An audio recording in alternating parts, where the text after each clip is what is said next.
Be prepared, everyone. It's time to be evil.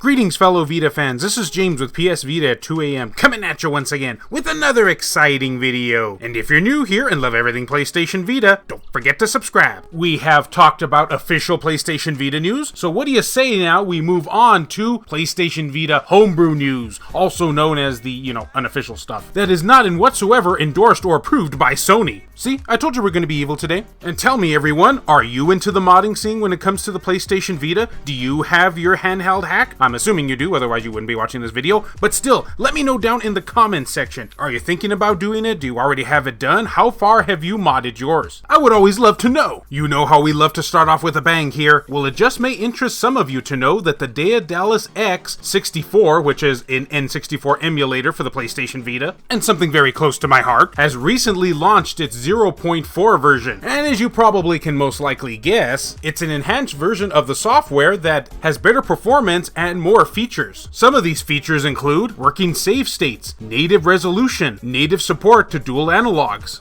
VFlux implementation, high-res texture pack supports, binary filtering, ARM Dyna record, audio support, rumble pack support with support to controllers rumbling on the PlayStation Vita TV, and controller pack support for multiple controllers on the PlayStation Vita TV, multi-language support, auto updater and compatibility list downloader, several more features. I just gotta admit something here, guys. I absolutely love it when devs, or hackers in this case, show love to the PlayStation Vita TV. It warms my emotions.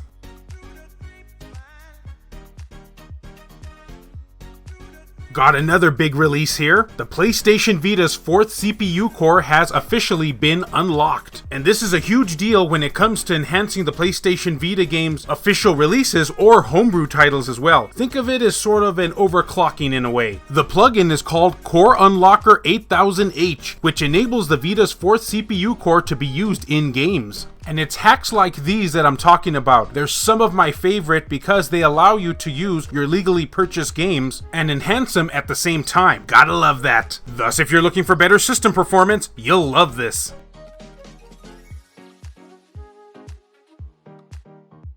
For those of you out there who love Ninja Gaiden 1 and 2 Sigma, because I know there's many, we have a new hack out there that enables the Japanese dub while keeping the full gore, using save edits. And I just gotta say, I wasn't even aware of the fact that Ninja Gaiden's original Japanese dub didn't have the full gore. And from what I'm hearing too, this method will also work with the European version of the game, which I guess it too had its gore toned down a bit. Darn your censorship, Sony. Darn it. Thus, if that's a big deal to you, then yeah, this is a pretty welcome addition to the hacking scene. Although I didn't really mind the English dub for the game, I thought it was pretty alright.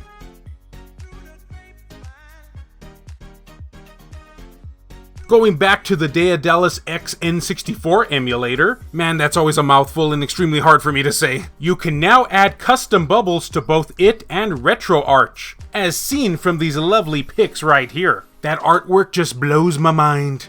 And yeah, you can now do that. Not really a whole lot more to say on this one.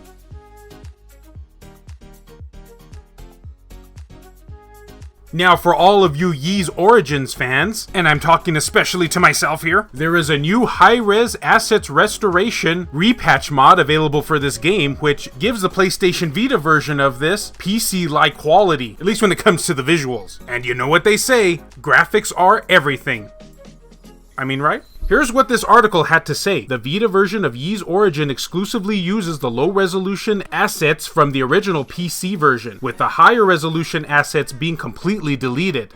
.emu mostly based the port around the lightest graphical preset offered by the PC version, except with 32-bit textures and mid mapping on. After experiencing the 60 frames per second hack through Vita graphics, which is really awesome too, by the way, like as in, it gets me extremely giddy, I wondered if it would be possible to push even more over out of this port, since the game had plenty of VRAM to spare. Now, here's what you guys need to know. What this mod does, it replaces the following low-resolution assets with higher-resolution ones from the PC version. All character and monster sprites, all map textures, all object textures, all skybox textures, and all boss textures. Thus, this is like the definitive way to play the game on your PlayStation Vita, and I can even imagine that it comes especially most in handy when viewing it on the PlayStation Vita Vita TV, since the image obviously has to be stretched to fit on the big screen. I can absolutely not wait to try this one out. Oh, I think I'm getting giddy again. Or am I getting giggity again? Yeah.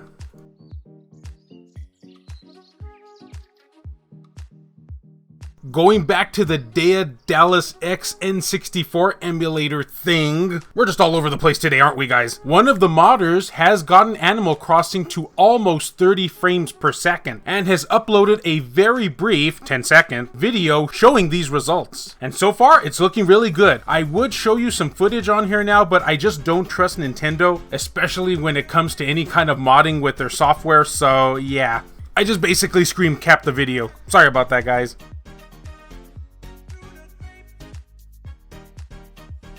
For anyone out there who owns a PlayStation Vita 2000 model, and I know that's quite a bit, which if you do, you really should get yourself an OLED. Wait, maybe not. There is a new color saturation mod for it, and it basically does what the name implies. It adds a higher color saturation to your PlayStation Vita 2000, and there is even a newer version of this which allows you to do it without having to restart your system. So that's pretty cool. In some odd ways here, it almost makes the PlayStation Vita 2000 model look closer to the OLED version. Enjoy those enhanced colors.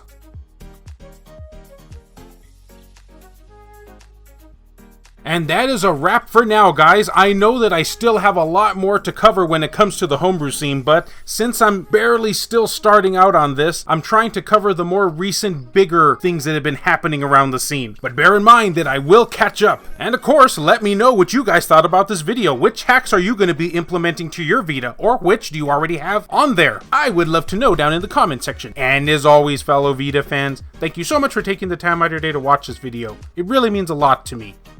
Love you all, and I'll see you next time.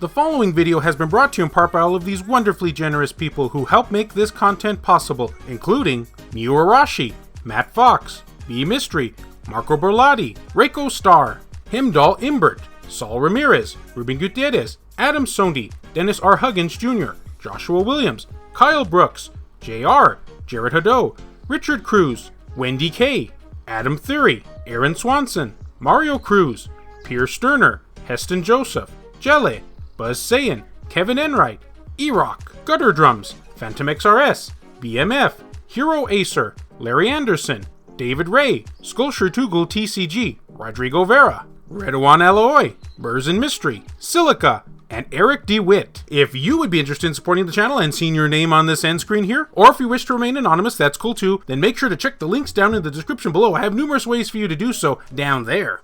Alright, we're all through talking about the seedy underbelly of Sony, the things that they do not approve of. Pretty dramatic, isn't it?